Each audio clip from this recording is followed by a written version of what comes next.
Isang buwan ang mga pulis bago nalambat ang mga suspect sa panggagahasa at pagpatay sa 14 anyos na sa pagkita vendor sa Los Baños, Laguna. Ang nag-aalarma parehong security guard pa ang dalawa. June Loyola, ikwento mo. Hindi na nakapalag ang security guard na si Alberto Segui ng damputin ng mga pulis sa binabantayan niyang kubo sa Los Baños, Laguna noong Huwebes. Sospek ang gwardiya sa panggagahasa at pagpatay sa 14 anyos sa sampagita vendor na si Rochelle Heronda nito lang Pebrero.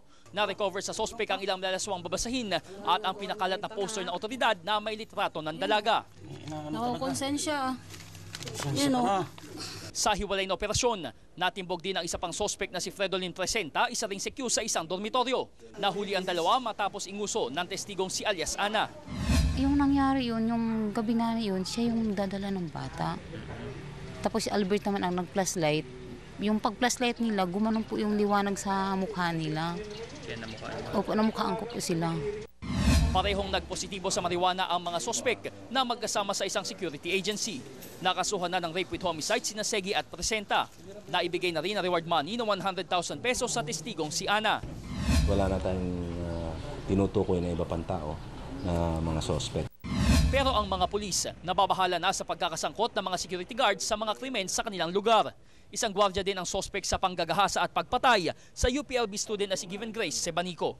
Dapat bago mag-posting yan, dumaan dapat yan sa local PNP natin para at least magkaroon ng record. June Leola, News 5.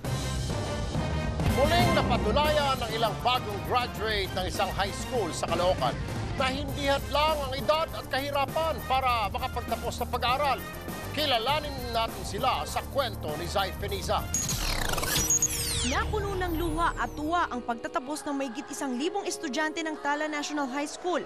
Pero ang mas katangi-tangi at pinalakpakan ng husto sa araw na ito, ang Section 23. Sila ang mga estudyanteng pinilit makapagtapos kahit overage na. Sa edad na 45, si Juliet ang pinakamatanda sa klase. Nahiya ako sa mga anak ko kasi nag-aaral sila. Wala akong natapos. Kaya naman ang mister ni Juliet, isang matamis na halik ang regalo sa araw na ito. Si Eduardo naman, kahit maganda na ang kita sa sariling bakery, di pa rin daw kumpleto ang buhay kung walang diploma. Nakita sa kanila na talagang napakalaga ng edukasyon. Ang 20 years old naman na si Wilfredo, ngayon lang nakapagtapos ng high school. Kinailangan niya munang magtrabaho bilang service crew para may pangtusto sa pag-aaral. Kaya naman po kung hihinto po ako dahil lang sa financial needs ko. So, nagpatuloy po ako. Hindi hadlang para sa mga estudyanteng ito ang edad, antas sa buhay at kakayanan para lamang makapagtapos sa pag-aaral. Ang importante, buo ang loob at may tiyaga para makamit ang tagumpay at edukasyon. Ang Open High School ay programa ng DepEd para sa mga kagaya ni Juliet, Eduardo at Wilfredo. Para itong home study kung saan isang beses kada linggo pumapasok ang estudyante. Inuuwi nila ang study module sa bahay at kagaya ng mga regular na nag-aaral, may periodical exam din sila. Program nyo ng DepEd, Open High School, an alternative mode of learning. Kaya ngayong high school graduate na si Eduardo, iniisip naman niyang mag-aral ng nursing, habang si Juliet naman, uumpisa na daw niyang mag-apply ng trabaho.